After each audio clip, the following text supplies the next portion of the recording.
ఆమ్ Aadmi Party fire brand Gen Z యువత icon Raghav Chadha తీసుకున్న ఒక డెసిషన్ ఇప్పుడు దేశ రాజకీయాల్లోనే కాదు సోషల్ మీడియాలోనూ పెను దుమారం రేపుతోంది. ఆయన బీజేపీలో చేరడం డిజిటల్ ప్రపంచాన్ని షాక్ కి గురిచేసింది. రాజకీయాల్లో వారసుడు కావచ్చు, కానీ నమ్మకానికి బ్రాండ్ అంబాసిడర్ అనుకున్న రాఘవ్ చెడ్డా ఇప్పుడు యువత కళ్ళల్లో విలన్ అయిపోయాడు. కేవలం 48 గంటల్లో ఒక సామ్రాజ్యమే కుప్పకూలిపోయింది. ఇది జస్ట్ డేటా కాదు, ఒక డిజిటల్ సునామీ. పార్టీ మారిన గంటల వ్యవధిలోనే 10 లక్షల మంది ఆయనకి గుడ్ బై చెప్పారు. మరో 24 గంటల్లో ఆ సంఖ్య 18 లక్షలకు చేరింది. ఇన్స్టాగ్రామ్ చరిత్రలోనే ఒక ఇండియన్ పొలిటీషియన్ కి ఈ స్థాయిలో అన్ఫాలో షాక్ తగలడం ఇదే మొదటిసారి. వాయిస్ ఆఫ్ కామన్ మ్యాన్ అన్నారు, క్లీన్ పాలిటిక్స్ అన్నారు, కానీ ఇప్పుడు సోషల్ మీడియాలో హీరో టు జీరో అనే హ్యాష్ ట్యాగ్ ట్రెండ్ అవుతోంది. పంజాబ్ యువత అయితే ఏకంగా పంజాబ్ కా గదర్ అనే హ్యాష్ ట్యాగ్ ను ఘాటైన కామెంట్లతో విరుచుకుపడుతున్నారు. 80,000కు పైగా నెగిటివ్ రియాక్షన్లు. ఇది కేవలం ట్రోలింగ్ కాదు, అది ఒక నమ్మకాన్ని విచ్ఛిన్నం చేసిన శబ్దం.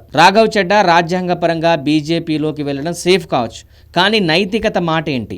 సందీప్ పాఠక్ వంటి మేధావులు కూడా ఆయన వెంట వెళ్ళడం ఆప్ శ్రేణుల్లో ప్రకంపనలు సృష్టిస్తోంది. కానీ డిజిటల్ వరల్డ్ మాత్రం దీన్ని రాజకీయ అవకాశవాదంగానే చూస్తోంది. నాయకుడికి అనుచరులుండొచ్చు, కానీ ఒక ఐకాన్ కు ఉండాల్సింది ఫాలోవర్లు. ఆ ఫాలోయింగ్ నే చెడ్డా కోల్పోయారు. ఇప్పుడు ఫాలోవర్ల సంఖ్యను మళ్ళీ పెంచుకోవచ్చు, కానీ పోయిన క్రెడిబిలిటీని తిరిగి తెచ్చుకోగలడా? దీనిపై మీ కామెంట్ ఏంటి?